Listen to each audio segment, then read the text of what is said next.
Yeah. Alright, y'all. So I went ahead and ordered some NADULA hair. One of my fellow YouTubers, I think her name is Tucker plus two. Anyway, one of my fellow YouTubers, I'm gonna put her link in the below. She had recommended me this hair because I was like, girl, I'm on a budget. Like, you know, we got all this stuff going on. We getting ready prepping for a new baby. We just moved to Houston. So, you know, I needed some hair for right now. So she was like, yeah, girl, go to NADULAhair.com. Their hair is good. You know what I'm saying? So I just was like, all right. So I was like, this better be some good hair. Like, for real. And, you know, all the YouTubers, they're talking about it, you know. And I don't really trust YouTubers like that because they're being sent the hair, so they're being paid to talk good about the hair when the hair is pretty much trash. So I just was like, you know what? Let me try them out. They may be good. If my friend, my fellow YouTuber, Miss Tucker, said that it's good, so it must be good. Because, you know, she purchased it out her own pocket, so. And if I'm breathing hard and heavy and stuff, bruh, I'm in my 3rd trimester. So don't pay me no mind. Okay? So, of course, it came with some eyelashes. Ordered 224s. It was body wave. It's pretty. This is a 22. Here's my other 24 that I had opened yesterday because I had to fill the hair. I had to make sure it was, you know, nice and whatever. Here's another 22. And a closure. I think this is the 4x4 closure, but this is the 18-inch closure. Okay, so I'm gonna go ahead, bleach the knots, wash the hair, and I'll put up a video of me making this unit and the finishing touches. So I will be right back.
I don't know about y'all, but this is how I do my flip over method.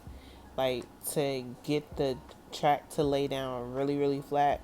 This is what I do. So if it's something that you're interested in, you can like pay really close attention. I mean, I did it a little quick because I pretty much thought nobody really cared. But I mean, I showed it a little bit, and you can see in this close up how flat that track is. Boy, look at that.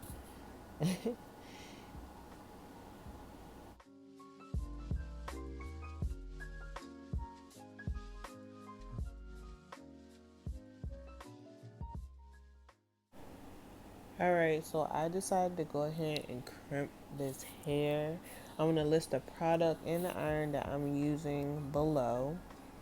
But I did want to mention that the iron that I'm using, that you'll see up there, I got that from Sally's, and it was like $39, and it was on sale. So yeah. And I set the iron to 420. And when I started crimping the hair, I held it for like 10 to 15 seconds. So you know it took me forever to finish that head. Yeah, it was, boy, I had to take breaks. It took me forever.